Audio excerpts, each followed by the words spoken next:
जिन्ने आप जी सजे होए हो मैं भी तुहाडे विच ही हां। सानू कोई पुछ लवे जां मैं तुहानू कहां भी कोई एक जना ही बाह खड़ी करके दावा करके कहो भी मैं 40 साल होर अजे जीवांगा, 40 छड्डो 4 साल होर जीवांगा, कोई है जिहड़ा दावा करके कहे मैं जी सकदा, मैं रहना है? नहीं। सच ए है हम आदमी हाँ एक दमी, मोहलत मोहत ना जाना। पता नहीं अगला श्वास आवेगा जां नहीं आवेगा, ये तां साडे झूठे दावे ने, क्योंकि भरम विच पए होए हां। झूठे दावे है भी इन्ने वरे जीना है, दो अमृत छकांगे, दो संगत विच जावांगे। नहीं गुरसिखो, समय दा कोई पता नहीं किदे ते कदों आ जावे। इसलिए एक एक घड़ी नूं एक एक खिन नूं सफला करिया करो नाम जप के, सत संगत विच आके गुरबाणी नाल नितनेम नाल जुड़ के। समा व्यर्थ ना चलिया जावे।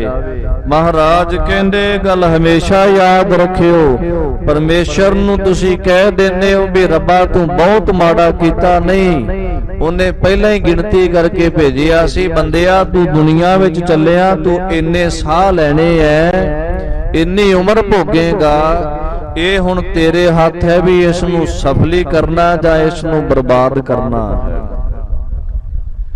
जिन्ने श्वास मिले है जे नाम जपांगे, नितनेम करांगे, बाणी पढ़ांगे, सेवा करांगे, गुरु घर विच आवांगे, भावें 10 मिनट ही जीआंगे ना जिंदगी विच, 10 मिनट भी सफले हन, वो भी प्रवान हन। ते जे सत संगत तो दूर हो के, नितनेम तो दूर हो के, सेवा सिमरन तो दूर हो के, गुरु घर नालों दूर हो के 100 साल भी जी लिया किसे काम दा नहीं, अखीर कहना पवेगा मनमुख चले मूल गवाए जियो। सिद्धांत भी मूल भी छड्ड के चले है, बेकार जिंदगी कढ के चले, किसे काम दी नहीं है। उथे फिर जिन्ना मर्जी घवाइए भी कहो बाबा जी इनू महाराज अपने चरना विच निवास दिओ, किवें मिलेगा निवास जदों नितनेम ही नहीं कीता। मैं बेनती करा ये जिम्मेवारी ग्रंथी दी नहीं भी तुहानू मरण तो बाद सचखंड विच निवास दवे, जिम्मेवारी तुहाडी अपनी है भी असी किथे जाके बहना है, असी अपना आप वेखीए, नितनेम करिए, बाणी पढ़िए, रहत मर्यादा विच रहिए, गुरबाणी दे अधीन गुरमत दे अधीन रहिए, अमृतधारी हो के गुरु ग्रंथ साहिब महाराज नू गुरु जान के किसे होर अगे मथा ना टेकीए। महाराज जी दे बचन कमाईए, सानू किसे नू घुआउण दी लोड़ ही नहीं भी साडे वास्ते आ शब्द वरत, साडे वास्ते कह भी असी उत्थे चले जाइए, अपने आप ही महाराज सानू अपने चरनां विच थां देणगे। ते जदों आप ही जीवन गर्क करके चले गए, फिर जिन्ना मर्जी कोई फरमैशा पाई चले, इस करके अपने जीवन नू सवारिए, नितनेमी होवो, बाणी नाल जुड़ो और ये वचन याद रखो, गण घाले सब दिवस सास। जिन्ने भी तुहाडे साह ने रब ने गिने होए है, गिन के भेजिया है, और वो एडा असूली एडा पक्का है, एक साह भी उत्ते नहीं लैण दिंदा, एक साह भी। घंटे 2 घंटे 10 घंटे एक दिन जीना तो बहुत वड्डी गल है। जदों साह पूरे हो गए उन्हें एक श्वास नहीं ऊपर लैन देना,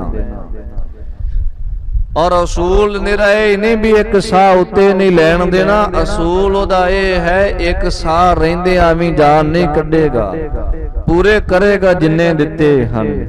ते जदों पूरे हो गए फिर उत्ते कोई नहीं, ना पहला ना बाद विच, समय दे ऊपर जदों पूरा हो गया। महाराज दे वचन ने जिसकी पूजा ओज तिसै कौन राखई, वचन आप जी ने सुने। तुझे पास ये भी वचन ने जिसके सास ना काढ़ते आप ताको राखत देकर हाथ। बंदा कोई लाख यतन करे ना मैं फलाने नू मार देना है, फलाने नू मिटा देना, खत्म कर देना, इनू रहन नहीं देना, ਜੋ ਮਰਜ਼ੀ ਕੋਈ ਕਰੀ ਚੱਲੇ, ਜਿੰਨਾ ਚਿਰ ਤੁਹਾਡੇ ਸਵਾਸ ਨਹੀਂ ਪੂਰੇ ਹੁੰਦੇ, ਸਮਾਂ ਨਹੀਂ ਆਉਂਦਾ, ਕੋਈ ਨਹੀਂ ਮਾਰ ਸਕਦਾ, ਕੋਈ ਨਹੀਂ ਮਿਟਾ ਸਕਦਾ ਹੈ। ਕੋਈ ਲੱਖਾਂ ਵਾਰੀ ਕੋਸ਼ਿਸ਼ਾਂ ਕਰ ਲਏ। ਇਸ ਲਈ ਗੁਰੂ ਨੂੰ ਆਪਣੇ ਵੱਲ ਰੱਖਿਆ ਕਰੋ, ਗੁਰੂ ਸਾਹਿਬ ਦੇ ਬਣ ਕੇ ਰਹੋ। ਤੇ ਜਦੋਂ ਗੁਰੂ ਤੁਹਾਡੇ ਵੱਲ ਹੋਇਆ, ਜਾਮ ਗੁਰੂ ਹੋਏ ਵੱਲ, ਲਖ ਬਾਹੇ ਕਿਆ ਕੀਜੈ, ਜਾਮ ਗੁਰੂ ਹੋਏ ਵੱਲ, ਧਣੇ ਕਿਆ ਕਾਰਬ ਦੀਜੈ। ਕੋਈ ਲੱਖਾਂ ਦੁਸ਼ਮਣ ਵੀ ਹੋਣ, ਕੋਈ ਕਖਵਾਲ ਨਹੀਂ ਵਿੰਗਾ ਕਰ ਸਕਦਾ ਜੇ ਸਤਿਗੁਰੂ ਸਹਾਈ ਹੋਣ। ਇਸ ਲਈ ਭਾਈ ਗੁਰੂ ਵਾਲੇ ਬਣੋ। ਨਨ ਘਾਲੇ ਸਭ ਦਿਵਸ ਸਾਸ, ਦਿਵਸ ਦਾ ਮਤਲਬ ਹੈ ਦਿਨ।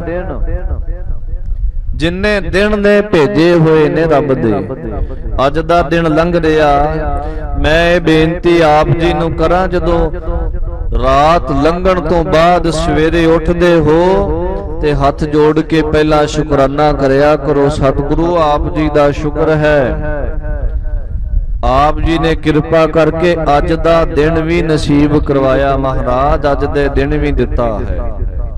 ਤੇ ਜਦੋਂ ਸਾਰਾ ਦਿਨ ਲੰਘ ਜਾਵੇ, ਰਾਤ ਨੂੰ ਸੌਣ ਲੱਗੋ ਤੇ ਫਿਰ ਹੱਥ ਜੋੜ ਕੇ ਸ਼ੁਕਰ ਕਰਿਆ ਕਰੋ। ਮਹਾਰਾਜ ਤੁਹਾਡਾ ਸ਼ੁਕਰਾਨਾ ਹੈ, ਅੱਜ ਦਾ ਦਿਨ ਤੁਹਾਡੀ ਰਜ਼ਾ ਵਿੱਚ ਲੰਘਿਆ, ਅੱਜ ਦੀ ਰਾਤ ਆਈ ਹੈ, ਸੁਖਾਂ ਭਰੀ ਆਪ ਜੀ ਦੇ ਭਾਣੇ ਅੰਦਰ ਗੁਜ਼ਰੇ। ਅੰਮ੍ਰਿਤ ਵੇਲੇ ਉੱਠੀਏ, ਅੰਮ੍ਰਿਤ ਵੇਲੇ ਉੱਠ ਕੇ ਨਿਤਨੇਮ ਕਰੀਏ, ਬਾਣੀ ਪੜ੍ਹੀਏ। ਅਗਲੇ ਦਿਨ ਫਿਰ ਉਹੀ ਰੁਟੀਨ ਹੈ, ਫਿਰ ਸ਼ੁਕਰਾਨਾ ਨਿਤਨੇਮ ਕਰੋ, ਸ਼ੁਕਰ ਕਰੋ ਵੀ ਆਪ ਜੀ ਦਾ ਸ਼ੁਕਰ ਹੈ ਅੱਜ ਦਾ ਦਿਨ ਬਖਸ਼ਿਆ ਹੈ। ਇੱਥੇ ਇੱਕ ਸਵਾਸ ਦਾ ਕੋਈ ਭਰੋਸਾ ਨਹੀਂ, ਅਗਲਾ ਦਿਨ ਨਸੀਬ ਹੋ ਰਿਹਾ। ਕਿੱਡੀ ਵੱਡੀ ਦਾਤ ਮਿਲ ਰਹੀ ਹੈ ਪ੍ਰਮਾਤਮਾ ਵੱਲੋਂ। ਹਰ ਰੋਜ਼ ਨਵਾਂ ਜੀਵਨ ਮਿਲਦਾ ਸਾਨੂੰ, ਹਰ ਰੋਜ਼ ਨਵਾਂ ਜੀਵਨ ਬਸਰ ਕਰਨ ਨੂੰ ਪ੍ਰਾਪਤ ਹੋ ਰਿਹਾ। ਜੇ ਸਮਝ ਕੇ ਚੱਲੀਏ, ਜੇ ਨਿਤਨੇਮੀ ਹੋਈਏ, ਬਾਣੀ ਦੇ ਧਾਰਨੇ ਹੋਈਏ, ਸ਼ੁਕਰਾਨੇ ਵਾਲੇ ਹੋਈਏ। ਇਸ ਕਰਕੇ ਸਤਿਗੁਰੂ ਜੀ ਦੇ ਦਿੱਤੇ ਹੋਏ ਦਿਨ ਸਾਰੇ ਗਿਣੇ ਹੋਏ ਹਨ, ਸੁਆਸ ਗਿਣੇ ਹੋਏ ਐ। ਨਹਿ ਬੜਨ ਘਟਨ ਤਿਲ ਸਾਰ, ਤਿਲ ਮਾਤਰ ਵੀ ਥੋੜਾ ਜਿਹਾ ਵੀ ਸਮਾਂ ਇਧਰ ਉਧਰ ਨਹੀਂ ਹੋਵੇਗਾ। ਜਿੰਨੇ ਵੱਜ ਕੇ ਜਿੰਨੇ ਮਿੰਟ ਤੇ ਮੌਤ ਲਿਖੀ ਹੋਈ, ਉਹਨੇ ਸਮੇਂ ਤੇ ਹੀ ਹੋਵੇਗੀ। ਇੱਕ ਮਿੰਟ ਇਧਰ ਉਧਰ ਨਹੀਂ ਹੋ ਸਕਦਾ। ਜਿੰਨੇ ਵੱਜ ਕੇ ਜਿੰਨੇ ਮਿੰਟ ਤੇ ਜਨਮ ਹੋਣਾ ਹੋਇਆ, ਉਦੋਂ ਹੀ ਹੋਵੇਗਾ, ਕੋਈ ਅੱਗੇ ਪਿੱਛੇ ਨਹੀਂ ਕਰ ਸਕਦਾ ਹੈ। ਸਭ ਘੜੀਆਂ, ਸਭ ਦਿਨ, ਸਭ ਵਾਰ, ਸਭ ਸਮੇਂ ਪਰਮਾਤਮਾ ਦੀ ਰਜ਼ਾ ਵਿੱਚ ਉਸਨੇ ਲਿਖੇ ਹੋਏ ਐ। ਇਸ ਕਰਕੇ ਭਾਈ ਕੋਈ ਇਹਨਾਂ ਨੂੰ ਘਟਾ ਤੇ ਵਧਾ ਨਹੀਂ ਸਕਦਾ ਆਪਣੀ ਮਰਜ਼ੀ ਦੇ ਨਾਲ। ਜੀਵਨ ਲੋ ਰਹਿ ਪਰਮ ਮੋਹ, ਨਾਨਕ ਤਿਉ ਗਵਾਰ।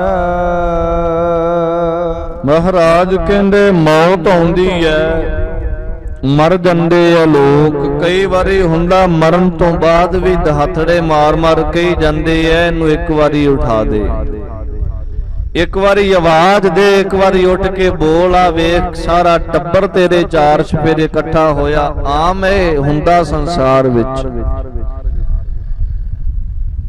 ਸਰੀਰ ਤੇ ਰੋਗ ਆ ਜਾਵੇ ਤੇ ਕੋਈ ਕਹਿ ਦਵੇ ਨਾ, ਡਾਕਟਰ ਵੈਦ ਵੀ ਤੇਰੇ ਸਵਾਸ ਥੋੜੇ ਨੇ, ਤੇ ਗਵਾਰ ਪਤਾ ਗਵਾਰ ਪੁਰਸ਼ ਜਿਹੜੇ ਨਾਮ ਬਾਣੀ ਤੋਂ ਵਾਂਝੇ ਹੋਣ, ਉਹ ਕੀ ਕਰਦੇ ਐ? ਫਿਰ ਜੀਵਨ ਲੋ ਰਿਹਾ, ਮੋਹ ਦੇ ਵਿੱਚ ਫਸੇ ਹੋਏ, ਭਰਮ ਵਿੱਚ ਪਏ ਹੋਏ, ਭੱਜੇ ਹੀ ਫਿਰਦੇ। ਡਾਕਟਰ ਨੇ ਕਹਿ ਵੀ ਦਿੱਤਾ ਵੀ ਤੇਰੇ ਸਾਹ ਥੋੜੇ ਰਹਿ ਗਏ, ਤੇ ਫਿਰ ਵੀ ਭੱਜਾ ਫਿਰਦਾ ਵੀ ਅਜੇ ਮੈਂ ਹੋਰ ਜੀਣਾ ਚਾਹੁੰਦਾ, ਅਜੇ ਮੈਂ ਹੋਰ ਇਲਾਜ ਕਰਵਾਵਾਂ।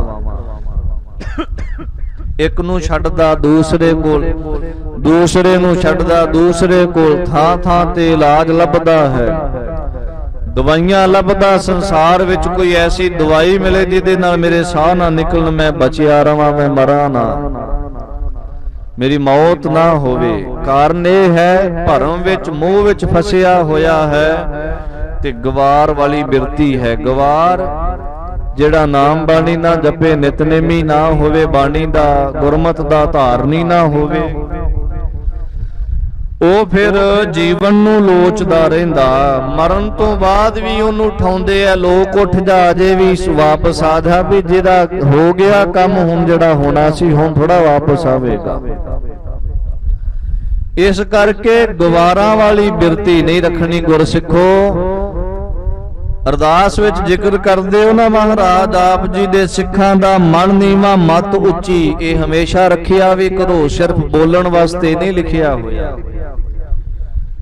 ਮਨ ਨੂੰ ਨੀਵਾਂ ਰੱਖਿਆ ਕਰੋ ਗੁਰੂ ਅੱਗੇ, ਮਤ ਨੂੰ ਉੱਚੀ ਰੱਖਿਆ ਕਰੋ। ਮਤ ਨੂੰ ਉੱਚੀ ਦਾ ਮਤਲਬ ਇਹ ਨਾ ਹੁਣ ਕੱਢਿਓ ਵੀ ਗੁਰੂ ਘਰ ਆਣ ਕੇ ਆਪਣੇ ਆਪ ਦੀ ਸਿਆਣਪ ਵਿਖਾਉਣ ਲੱਗ ਪਈਏ, ਨਹੀਂ। ਮਤ ਉੱਚੀ ਤੋਂ ਮਤਲਬ ਹੈ ਕਾਮ, ਕ੍ਰੋਧ, ਲੋਭ, ਹੰਕਾਰ, ਈਰਖਾ, ਦਵੈਸ਼, ਦੁਬਦਾ, ਇਹਨਾਂ ਤੋਂ ਦੂਰ ਹੋ ਕੇ ਆਪਣੀ ਮਤ ਇੰਨੀ ਕੁ ਉੱਚੀ ਰੱਖੋ ਜਿਸ ਮਤ ਦੇ ਨਾਲ ਕਿਸੇ ਦਾ ਭਲਾ ਹੋ ਸਕੇ, ਜਿਸ ਮਤ ਦੇ ਨਾਲ ਗੁਰਬਾਣੀ ਪੜ੍ਹੀ ਜਾ ਸਕੇ, ਜਿਸ ਮਤ ਦੇ ਨਾਲ ਸੇਵਾ ਕੀਤੀ ਜਾ ਸਕੇ, ਉਹ ਉੱਚੀ ਮਤ ਰੱਖੋ ਆਪਣੀ। ਹੋਰ ਇਹ ਨਹੀਂ ਵੀ ਮੈਂ ਹੰਕਾਰ ਚ ਤੁਰਿਆ ਫਿਰਾਂ, ਮੈਂ ਬੜਾ ਸਿਆਣਾ ਹਾਂ, ਨਹੀਂ। ਸਿਆਣਪ ਕਿਸੇ ਦੀ ਕੋਈ ਨਹੀਂ। ਗੁਰੂ ਸਾਹਿਬ ਕਿਰਪਾ ਕਰਨ ਤਾਂ ਸਿਆਣਪ ਹੈ, ਤਾਂ ਮਤ ਉੱਚੀ ਹੈ। ਸਤਿਗੁਰੂ ਅੱਗੇ ਮਨ ਨੀਵਾਂ ਤੇ ਮਤ ਉੱਚੀ ਰੱਖਣ ਦੀ ਅਰਦਾਸ ਕਰਕੇ ਦਾਤ ਮੰਗਣੀ ਹੈ। ਮਹਾਰਾਜ ਕਹਿੰਦੇ ਇਸ ਤਰ੍ਹਾਂ ਜਿਨ੍ਹਾਂ ਦੀ ਮਤ ਉੱਚੀ ਉਹ ਤਾਂ ਪਰਮੇਸ਼ਰ ਦੇ ਭਾਣੇ ਵਿੱਚ ਰਹਿੰਦੇ, ਨਹੀਂ ਤਾਂ ਗਵਾਰ ਪੁਰਸ਼ ਮੋਹ ਵਿੱਚ, ਭਰਮ ਵਿੱਚ, ਮੌਤ ਤੋਂ ਬਾਅਦ ਵੀ ਜ਼ਿੰਦਗੀ ਲੋਚਦੇ ਐ। ਪੌੜੀ ਗੰਗਾ ਗ੍ਰਾਸੈ ਕਾਲ ਤਿਹ ਜੋ ਸਾਖਤ ਪ੍ਰਭ ਕੀਨ।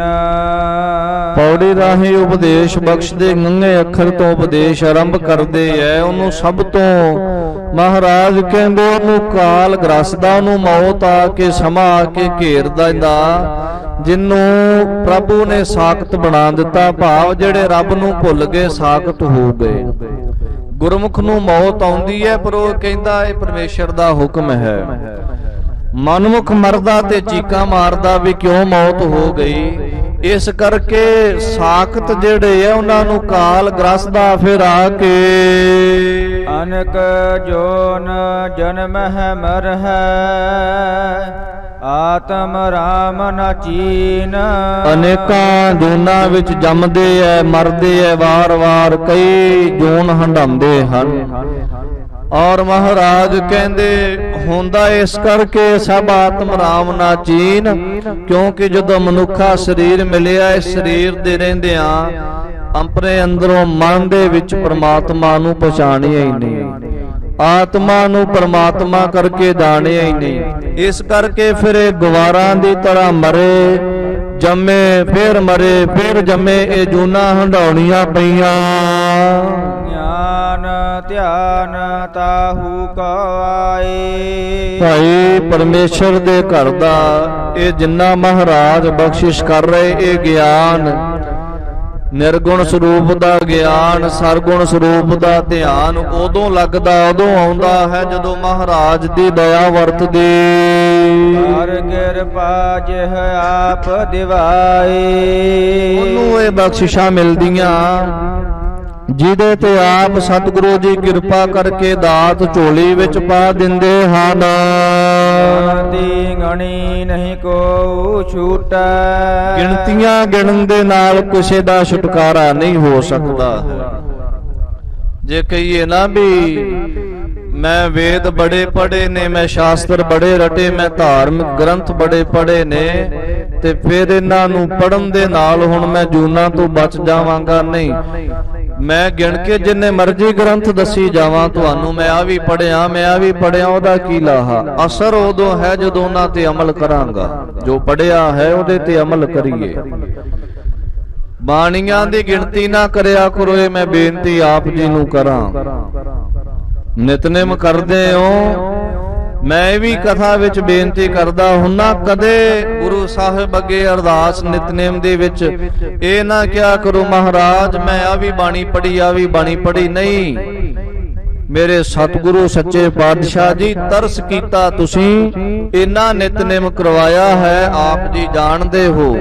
ਅੱਗੇ ਵੀ ਤਰਸ ਕਰਿਓ, ਜਿੰਨਾ ਚਿਰ ਸਵਾਸ ਨੇ ਨਿਤਨੇਮ ਨਾਲ ਜੋੜ ਕੇ ਰੱਖਿਓ, ਬਾਣੀ ਨਾਲ ਜੋੜ ਕੇ ਰੱਖਿਓ। ਇੱਕ ਪਾਸੇ ਤੇ ਕਹੀਏ ਅੰਤਰਜਾਮੀ ਸੋ ਪ੍ਰਭ ਪੂਰਾ, ਅੰਤਰਜਾਮੀ ਪੁਰਖ ਵਿਧਾਤੇ, ਘਟ ਘਟ ਕੇ ਅੰਤਰ ਕੀ ਜਾਣਤ, ਬਿਨ ਬੋਲਿਆ ਸਭ ਕਿਛ ਜਾਣਦਾ, ਸਾਰੇ ਸ਼ਬਦ ਵਰਤੀਏ। ਤੇ ਦੂਜੇ ਪਾਸੇ ਗਿਣਤੀਆਂ ਕਰੀਏ ਵੀ ਆਹ ਪਾਠ ਕੀਤਾ, ਵੀ ਪਾਠ ਕੀਤਾ, ਰੱਬ ਅਣਜਾਣ ਨਹੀਂ ਹੈ, ਸਭ ਕੁਝ ਹੀ ਪਤਾ ਹੈ ਸਤਿਗੁਰਾਂ ਨੂੰ। ਇਸ ਲਈ ਇਹ ਕਿਆ ਕਰੀਏ, ਜਿੰਨਾ ਵੀ ਨਿਤਨੇਮ ਕਰਵਾਇਆ ਆਪ ਜੀ ਜਾਣਦੇ ਹੋ, ਤੇ ਅੱਗੇ ਵੀ ਕਿਰਪਾ ਕਰਕੇ ਰਹਿੰਦੇ ਸਵਾਸ ਬਾਣੀ ਨਾਲ ਜੋੜ ਕੇ ਰੱਖਿਓ। ਨਿਤਨੇਮ ਤੋਂ ਵੱਧ ਜਿਹੜੀ ਬਾਣੀ ਪੜ੍ਹਨੀ ਪੜੋ ਭਾਈ, ਬਹੁਤ ਜ਼ਿਆਦਾ ਪੜਿਆ ਕਰੋ, ਗਿਣਤੀ ਨਾ ਕਰਿਆ ਕਰੋ ਮੈਂ ਆਹ ਕੀਤਾ ਮੈਂ ਉਹ ਕੀਤਾ ਹੈ। ਕੋਈ ਚੰਗਾ ਕੰਮ ਕਰਕੇ ਉਹਦੀ ਗਿਣਤੀ ਨਾ ਕਰਿਆ ਕਰੋ, ਚੰਗਿਆਈ ਕਰ ਤੇ ਭੁੱਲ ਜਾ, ਇਸ ਤਰ੍ਹਾਂ ਦਾ ਸੁਭਾਅ ਰੱਖੋ ਬਸ। ਫਿਰ ਮਹਾਰਾਜ ਦੀ ਦਇਆ ਵਰਤਦੀ ਹੈ। ਸਤਿਗੁਰੂ ਪਾਤਸ਼ਾਹ ਜੀ ਕਹਿਣ ਲੱਗੇ ਗਿਣਤੀਆਂ ਨਾਲ ਥੋੜਾ ਛੁਟਕਾਰਾ ਹੁੰਦਾ, ਗਿਣਤੀਆਂ ਕਰਨ ਨਾਲ ਕੋਈ ਨਹੀਂ ਛੁੱਟਦਾ। ਕਾਚੀ ਗਾਗਰ ਸਰ ਪਰ ਫੂਟੈ, ਕਾਚੀ ਗਾਗਰ, ਕੱਚੀ ਮਿੱਟੀ ਦੀ ਗਾਗਰ ਹੋਵੇ, ਉਹਦੇ ਤੇ ਪਾਣੀ ਪਵੇ ਤੇ ਪੱਕਾ ਹੈ ਵੀ ਉਹ ਟੁੱਟੇਗੀ ਜ਼ਰੂਰ। ਸਰੀਰ ਰੂਪੀ ਕੱਚੀ ਗਾਗਰ ਹੈ, ਮੌਤ ਰੂਪੀ ਕਾਲ ਰੂਪੀ ਪਾਣੀ ਪਿਆ ਤੇ ਟੁੱਟੇਗੀ ਜ਼ਰੂਰ, ਕੋਈ ਨਹੀਂ ਬਚਾ ਸਕਦਾ। ਸੋ ਜੀਵਤ ਜਿਹ ਜੀਵਤ ਜਪਿਆ, ਅਸਲ ਵਿੱਚ ਜੀਂਦਾ ਉਹ ਹੈ ਜਿਨੇ ਜੀਂਦੇ ਨੂੰ ਜਪਿਆ ਹੈ, ਨਹੀਂ ਤਾਂ ਮੁਰਦੇ ਤੁਰੇ ਫਿਰਦੇ ਐ। ਮਹਾਰਾਜ ਕਹਿੰਦੇ ਜੇ ਬਾਣੀ ਨਹੀਂ ਪੜ੍ਹਦੇ, ਜਿੰਦੇ ਜਾਗਦੇ ਤੁਰੇ ਫਿਰਦੇ ਮੁਰਦੇ ਹਨ। ਜੇ ਨਿਤਨੇਮ ਨੂੰ ਜੀਵਨ ਨੂੰ ਜਪਦੇ ਐ ਜੀਂਦੇ ਹੋਏ ਨੂੰ, ਤੇ ਫਿਰ ਜ਼ਿੰਦਗੀ ਜੀ ਰਹੇ ਹਾਂ, ਫਿਰ ਅੰਦਰੋਂ ਜੀਣ ਦਾ ਆਨੰਦ ਆ ਜਾਂਦਾ, ਆਤਮਿਕ ਜੀਵਨ ਮਿਲਦਾ ਹੈ। ਇਸ ਕਰਕੇ ਭਾਈ ਜੀਵਦੇ ਹੋਏ ਉਸ ਅਕਾਲ ਪੁਰਖ ਸਤਿਗੁਰੂ ਨੂੰ ਜੋ ਹਾਜ਼ਰ ਨਾਜ਼ਰ ਹੈ, ਹਰ ਸਮੇਂ ਉਹਨੂੰ ਜਪਿਆ ਕਰੋ, ਜਿੰਨਾ ਜਪਿਆ ਉਹ ਜਿੰਦੇ ਹਨ। ਪ੍ਰਗਟ ਭਈ ਨਾਨਕ ਨਹਿ ਛਪਿਆ, ਫਿਰ ਜਿਨ੍ਹਾਂ ਨੇ ਜਪਿਆ ਨਾ ਉਸ ਨੂੰ ਉਹ ਪ੍ਰਗਟ ਹੋ ਜਾਂਦੇ ਐ, ਸੰਸਾਰ ਵਿੱਚ ਲੁਕੇ ਹੋਏ ਨਹੀਂ ਰਹਿੰਦੇ। ਹਰ ਕਾ ਭਗਤ ਪ੍ਰਗਟ ਨਹੀਂ ਛਪੈ। ਕੋਈ ਲੱਖ ਯਤਨ ਕਰ ਲਏ ਉਹਨਾਂ ਦੀ ਨਿੰਦਿਆ ਕਰਕੇ ਉਹਨਾਂ ਨੂੰ ਲੁਕਾਉਣ ਦੀ, ਪਰ ਨਹੀਂ, ਜਿਨ੍ਹਾਂ ਨੇ ਰੱਬ ਨੂੰ ਜਪਿਆ ਉਹਨਾਂ ਤੇ ਦਇਆ ਵਰਤਦੀ ਹੈ ਮਹਾਰਾਜ ਦੀ, ਫਿਰ ਉਹ ਪ੍ਰਗਟ ਹੁੰਦੇ ਐ। ਉਹਨਾਂ ਦੇ ਹਿਰਦੇ ਵਿੱਚ ਜਪਿਆ ਹੋਇਆ ਪਰਮਾਤਮਾ ਜਿਹੜਾ ਹੈ ਉਹ ਪ੍ਰਗਟ ਹੋ ਜਾਂਦਾ, ਸਾਖਿਆਤਕਾਰ ਹੋ ਜਾਂਦਾ ਹੈ। ਇਹ ਮਹਾਨ ਉਪਦੇਸ਼ ਮਹਾਰਾਜ ਨੇ ਬਖਸ਼ਿਸ਼ ਕੀਤੇ ਹਨ।